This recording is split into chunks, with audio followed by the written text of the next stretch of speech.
Tonight, inside the Golden One Center, Russell Westbrook took us on a trip back in time to 2017, the year he won MVP in the NBA and averaged a triple-double. Russ gets his first trip dub as a King against the Dubs on the same night where he became the best rebounding guard in NBA history. We'll talk about it all right here on Locked On Kings.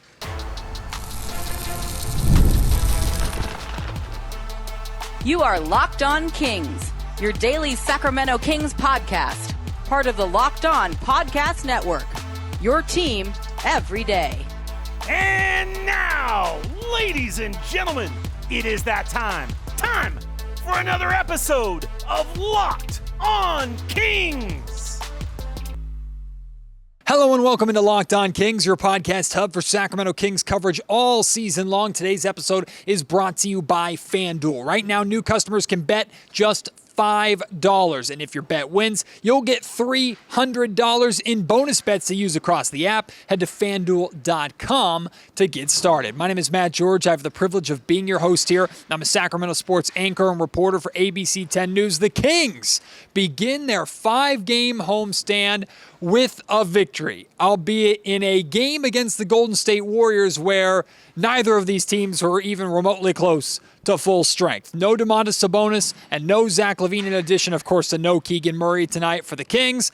No Steph Curry, no Jimmy Butler, no Draymond Green for the Golden State Warriors, but still a hard-fought battle that the Sacramento Kings came out victorious in, 121-116, the final score, all thanks to King Westbrook. Now, he wasn't alone. In fact, he wasn't even the Kings' leading scorer. That goes to DeMar DeRozan. We'll talk about DeRozan's good game, a great return for Malik Monk back with the team after missing a couple of games with personal reasons. The Kings' rookies, Nick Clifford and Maxime Reynaud, gave some of their best minutes so far as a pro, but there's only one way we start when talking about this game. It's, of course, with Russell Westbrook and his triple-double. 23 points, 9 of 13 from the field. So not only did he get the triple-double, he did so efficiently. 3 of 4 from three-point range. 16 rebounds for Russell Westbrook and 10 assists. Russ started in the power forward spot tonight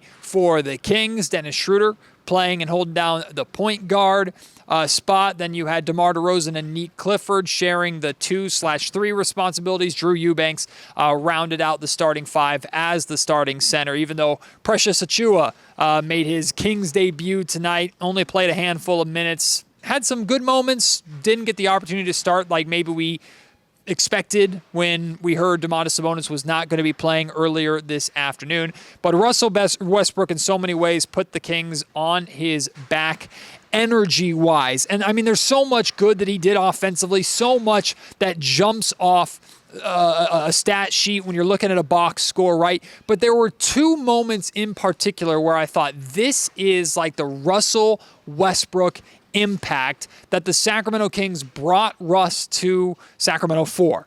This is why Scott Perry went out and got Russ. The way he played, how he stepped up in these moments, and the passion and energy and fire that he played with in these moments is something that Scott and Doug want to become infectious for this entire locker room, want it to become the standard for how all of these players play. Two moments in the fourth quarter where Russell Westbrook didn't get a steal. It doesn't show up as a steal or anything in the box score, but he forced two big turnovers on Podziemski that resulted in stops needed when the Warriors were trying to make a couple of late runs in that fourth quarter to potentially steal this game away from the Kings. Russ had a moment where he stripped the ball away from Pods, who was trying to score in the fast break, attacking the basket, then resulted in, after the ball was loose, Pods pushing Russ, so it ended up being a foul on Pods. Kings got the ball. Russ turns, high fives a fan on the baseline, starts yelling, screaming, doing his thing, and then a few minutes later, the Warriors, again, making another push, somehow found a way to cut a Kings double-digit lead all the way down to just a one-possession game late. And Pods is attacking or gets the ball off of a pass from, I think Moses Moody gave him the ball, and Russell Westbrook gets his hand on it, knocks the ball off of Pod's knee, ball goes out of bounds. That was essentially the game-winning play for the Kings, securing the victory there at the very end. 2 plays that don't count as steals for Russ, but 2 plays where he created turnovers, took away opportunities for the Warriors, and we had the reaction afterwards of him high-fiving fans and flexing and roaring and letting the crowd hear it, playing with that passion in his 18th season in the league, like he played when he was an MVP or he was competing against the Golden State Warriors years ago in the Western Conference Finals to try and win a ring. That's how Russ plays every single time he steps on the floor. And again, I tell you, that is why the Sacramento Kings brought him in and brought him to be a part of this organization. The energy he brings is just simply undeniable. It's undeniable, it's infectious, and if this Golden One Center crowd already didn't love Russell Westbrook, they certainly do after tonight. 16 rebounds for Russ in a game where we know the Kings rebound-wise have been struggling all season. And here they are once again missing their best rebounder and the best rebounder in the league in Domantas Sabonis. Russell Westbrook comes in, 16 rebounds in this game, allowing the Kings to actually out-rebound the Warriors 47-44 in this contest. And with those 16 rebounds, Russell Westbrook passed Jason Kidd on the all-time rebounding list for guards. Russ is now number 1 in NBA history as a guard in total rebounds. And funny enough, he didn't know that until after the game was over in his post-game press conference. I was going to play it for you here on the podcast, but it doesn't really translate well for audio listeners. So I encourage you to go to my Twitter account, @MattGeorgeSack, and you can watch it there. He talks about, he says, humbly, I think I'm the best rebounding guard of all time. He said that before he knew that he passed Jason Kidd. Then he was informed he passed Jason Kidd, and you could see on his face like, what? And then he turns to the Kings PR staff and goes, I got to get that game ball. Somebody get me that game ball. So go and check that out on my Twitter account. It's a pretty fun video there. But what I will play for you is a side actually from Doug Christie talking about Russell Westbrook. Now, I want to make sure I don't set this side up with any kind of negative context, and this is not meant to be a negative reaction to Doug Christie as a coach, because Malik Monk, who spoke with the media first after this game was over, one of the things Malik said was that he thinks that Russ has brought a really good energy to the starting lineup that this team has been missing for the last couple of years. He said he feels like the team has not gotten off to the best starts energy-wise, and Russ has come in and helped that. So Tristy Rodriguez of NBC Sports asked Doug if he would consider keeping Russ in the starting lineup even when the Kings get healthy and their starters like Levine, Sabonis, and Keegan Murray come back. And it sounds like Doug still has full intention of having Russ come off the bench, even with how impactful he's been. Take a listen. You know, once players come back, I think, you know, we brought Russ in to be the backup point guard, but he has so many gifts. It's like, I mean, he played the 4. So he's going to play all over the floor because of his physicality, his downhill nature. He rebounds the basketball at a high level. But I think when we're fully healthy, he even makes us better, because Russell Westbrook playing against second unit players is like, you know, it's a cheat code. So, yeah, but I mean, he's going to find his way into closing games, to every aspect of what it is for us to be a winning basketball team, because he's a winning basketball player. See, now I completely understand everything Doug Christie said there. Completely understand. And one of the things he said there at the end, like, he's absolutely right. The idea of Russell Westbrook primarily playing against second unit guys, like, yeah, that is a cheat code. And that's something that the Sacramento Kings can exploit. The energy that Russell brings off the bench with that second unit, I think, is very, very powerful, very impactful, especially when he's coming in along with a Malik Monk. The two of them leading that bench unit can be very scary and can win the Sacramento Kings a lot of basketball games. That being said, I know it's been a conversation on social media, and I think rightfully so amongst Kings fans, like, I know you brought Dennis Schroeder in to be your starting point guard. And by the way, Dennis Schroeder had a pretty solid night in this game. Schroeder finished with 18 points, 6 of 17 from the field, 7 rebounds, 7 assists, and a block. But particularly in the fourth quarter, he got going. Russ also helped him get going. Schroeder hit some big shots, had 13 of his 18 points in the fourth quarter, 4 of 10 from the field in the fourth, but 3 of 5 from three-point range. Schroeder helped the Kings close out this game and get the victory. So a pretty solid night for Schroeder, so I'm not trying to make this like an anti-Schroeder thing. But I think a lot of people have talked about, like, hey, would the Sacramento Kings be better off starting Russ at the point guard spot and having Dennis Schroeder come in off the bench, even though the Kings brought Schroeder in and gave him a multi-year deal to be the starting point guard? I understand if Doug's not there yet, doesn't want to do that yet, doesn't want to shake the confidence of Schroeder or anything like that. But I will say this. If/when the Sacramento Kings finally get fully healthy, they get their starting 5 back, I'm all for Russ coming off the bench, Schroeder starting as your point guard, and seeing what that unit actually looks like in a regular season game, because we haven't seen it since the preseason. Keegan Murray hasn't played a single second of real NBA basketball yet this year. If you roll it out there and they struggle energy-wise early on, it might not be fair to put that all on Schroeder as your point guard, but maybe Doug should consider going to Schroeder at that point. Or going to Westbrook in that starting point guard position at that point. Or, like we saw tonight, Russ can play multiple different positions. So Russ, maybe, if it's not working with Keegan, if Keegan is slowly or struggling to reincorporate himself from his injury and get up to speed, maybe you look at Russ instead of Keegan in certain aspects, although I think that would be silly considering the Kings' lack of size.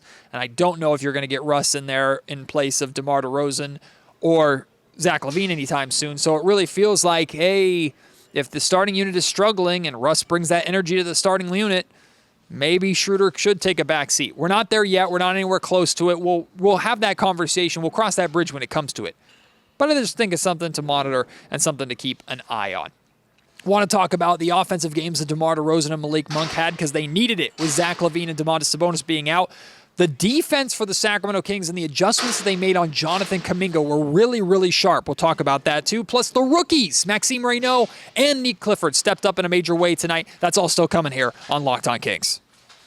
Like I said at the top of the show, this episode of Locked On Kings is brought to you by FanDuel. The NBA is back, and there's no better place to get in on the action than on FanDuel, the official sports betting partner of the NBA. Even if you miss the start of a game for whatever reason, or you want to ride the hot hand like Russell Westbrook tonight, FanDuel has live bets on everything from who will score next to fourth quarter comebacks and everything in between. Plus, you can even combine your live bets into a same-game parlay for a shot at an even bigger payout. It makes every game exciting, fresh, and new, especially when your team is the one making that late push. Right now, FanDuel is giving new customers $300 in bonus bets when your first $5 bet wins.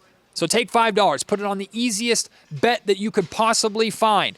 Hopefully it hits, and when it does, you get $300 in bonus bets to use on FanDuel.com. Head there right now, sign up, and play your game with FanDuel, the official sports betting partner of the NBA. This episode of Locked On Kings is also brought to you by RobinhoodYou. Let's be real, making excuses doesn't solve anything. We've all heard them before. It's just stress, I'm tired, or it happens to everyone sometimes. But when it comes to performance, sometimes your body needs a little extra support, and that's where RobinhoodYou comes in. RobinhoodYou.com offers fast-acting, doctor-prescribed treatments for ED designed to help you stop making excuses and start actually making moves. RobinhoodYou makes it easy to get started. You just connect with a board-certified doctor 100% online. No awkward waiting rooms or odd in-person appointments. If prescribed, your treatment ships discreetly straight to your door. The process is fast, simple, and private, and it's all handled by real doctors. It's about confidence, connection, and getting back to the moments that matter. So visit RobinhoodYou, spelled RUGIET.com/LockedOnNBA to get 15% off of your first order. That's RobinhoodYou, RUGIET.com/LockedOnNBA, and don't forget to use our code LockedOnNBA so they know that we sent you. RobinhoodYou, stop making excuses and start making moves. When we found out everybody who was not playing in this game, and by the way, I mean, Jimmy Butler dealing with his issue, Steph Curry dealing with an illness. We knew last night that Steph Curry was not going to be playing in this game.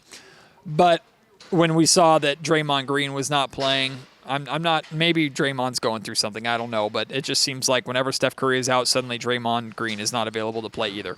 But we found out all these guys are missing, plus all the guys on the Kings are missing, and you know me and narratives, and I'm thinking, God, Jonathan Kuminga is going to make Kings fans either sad or angry tonight, isn't he? Like, after all the entire summer of the Kings trying to get Kuminga or being involved in trade conversations, and it ultimately results in him remaining a Warrior, he's going to come into Sacramento and he's going to put on a show, and Kings fans are just going to be angry or upset about it, right? Well, it looked like that prediction was coming true early in this game. In the first half, Jonathan Kuminga was unstoppable. The Kings had no answer for him. He had 17 points, 6 of 9 from the field, 1 of 2 from three-point range, and just 1 foul in the first half. So he was balling early on, and the Warriors built, a 15-point lead, I think was their biggest lead? 13-point lead was their biggest lead. Kuminga was the guy leading the charge with that. Kings had no answer. Second half, not only did the Sacramento Kings do significantly better offensively in the second half, led by Russell Westbrook, defensively, the Kings made some adjustments. Jonathan Kuminga scored just 7 points in the second half after 17 points in the first half. Shot just 2 of 9 from the field in the second half after going 6 of 9 in the first half. Went 1 of 3 from three-point range in the second half. And, here's the big thing, 4 fouls in the second half. So it wasn't just that the Kings defensively suddenly started locking down Kuminga, although I felt they did a really, really good job. Dennis Schroeder stepped up and really did a good job defending Jonathan Kuminga one-on-one. I thought Nick Clifford had some nice moments defending him too. Just the Kings as a whole in the second half did a better job guarding Kuminga and making things as difficult as possible for him. But on the offensive end, they attacked Kuminga. They attacked him, and they attacked him, and they attacked him, and they got him into foul trouble. They knocked him off his rhythm. He had to come out of the game, sit longer than he wanted to. He couldn't be as physical as he wanted. Why? Because he was in foul trouble. So really good job by the Sacramento Kings to use both ends of the floor, offense and defense, to slow Jonathan Kuminga down. And it was all part of a really impressive third quarter for the Kings, where the Kings scored 18 points in the paint in the third quarter and had 18 free throws. The Kings got the Golden State Warriors in the penalty with 7 minutes and 17 seconds remaining in the third quarter. That is a long time to be in the penalty. The Kings came out of the gate aggressive to start the second half, which is a very welcome sight. They were attacking the basket, got the Warriors into foul trouble early. I mentioned they shot 18 free throws in that quarter. 13 of them came after the Warriors were in the penalty. There have been a number of times over the years that the Kings have gotten a team in foul trouble with reasonably a lot of time left in a quarter. And I would consider reasonably to be like 4 or 5 minutes. 7 minutes is pretty extreme. But usually, like, if you can get someone in foul trouble by the halfway part of a quarter, you're in really good shape. But you got to take advantage of the fact that they're in foul trouble, right? And that's what the Kings did. They didn't stop attacking. In fact, they picked up the aggressiveness, attacking the basket, attacking Kuminga, attacking different guys. They got themselves to the foul line, which helped them build a 35-23 third quarter that turned this game from the Kings trailing the entire time to the Kings able to build up a double-digit lead and have control of this game in the fourth quarter. They got up to an 11-point lead in the fourth quarter. Again, credit to the Warriors a couple times, made some quick runs to try and get back in this game and potentially steal it, but the Kings were able to close the door. Again, Russell Westbrook, phenomenal in this game. Like, Russell Westbrook has the spotlight on him. He gets the crown. He gets all the respect and the praise after the game. But DeMar DeRozan and Malik Monk were essential for the Sacramento Kings in this game, too. Not the most efficient scoring game for DeMar DeRozan, but he still led the Kings in scoring with 25 points, 8 of 20 from the field, but a perfect 9 of 9 from the free throw line. When a team is in foul trouble, you know who's going to take advantage of that the most. It's DeMar getting the ball to his spot. I dare you to defend me one-on-one. I dare you to try and block my shot or reach in even a little bit. I'll get you to the foul line. Or I'll get you to foul me. To be fair, he probably should have gone to the foul line one more time. He was clobbered, didn't get the foul call, let the referees know about it, ended up getting a technical foul on the play. And that ended up being a pretty significant moment because I think Pod stepped to the free throw line, hit the free throw after the technical, and that tied the game at 104 late. So gave the Warriors a little bit of life, but the Kings, again, didn't end up killing them, so not really worth talking about beyond that.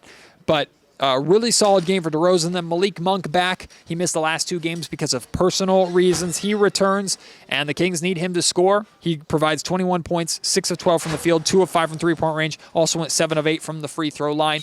Those 2 performances they're always important to get 2 20-plus performances out of those guys. But especially with Domantas Sabonis and Zach LaVine. Zach LaVine has been the above and beyond number 1 top scorer on your roster so far this season. He's averaging around 30 points a game. You're missing 30 points tonight. And DeMar is already one of the top, number 2, if not number 3, leading scorer on this Sacramento Kings team. So you need him to be himself and add a little bit more to it, and then you needed other guys to step up, like Russ with his 23 points, Malik with his 21 points. Guys offensively stepped up to where the Kings, even without LaVine and Sabonis, could still score 121 points. That's a really encouraging sign for this Kings offense. This episode of the Locked On Kings podcast is brought to you by Gusto. Let's be real, no one starts a business for the joy of calculating tax withholdings or managing payroll spreadsheets. That's where Gusto comes in to take the stress out of payroll, benefits, and HR so you can focus on running your business and supporting your team. Gusto is the all-in-one remote-friendly payroll and HR platform that makes managing your team simple, transparent, and fast. Whether you're hiring, onboarding, or paying employees, Gusto helps you do it all from one place without the hassle or without the hidden fees. Ultimate Payroll runs for one monthly price, which means no surprise charges at the end of the month. Gusto's automated tools like offer letters, onboarding materials, and direct deposits save hours of work every single week. And knowing you can reach certified HR experts anytime also gives you real peace of mind with the day-to-days of running a business. Try Gusto today at gusto.com/lockedonnba and get 3 months free when you run your first payroll. That's right, 3 months of free payroll at gusto.com/lockedonnba. One more time, gusto.com/lockedonnba. In addition to Russell Westbrook's triple-double, in addition to slowing down Jonathan Kuminga in the second half, in addition to Malik Monk and DeMar DeRozan stepping up offensively, the Kings got their best minutes they've gotten out of both of their rookies so far tonight. Both Nick Clifford and Maxime Reynaud stepped up. The Kings lacking depth, right? 2 big names out, and you didn't expect Nick, even though he started, or Max, who was sent down to the G League and then recalled to the Sacramento Kings just today. Like, you didn't expect either of them to be able to just straight up replace a LaVine or a Sabonis, but they came in and they contributed. Like Nick Clifford, I thought his shot selection was great.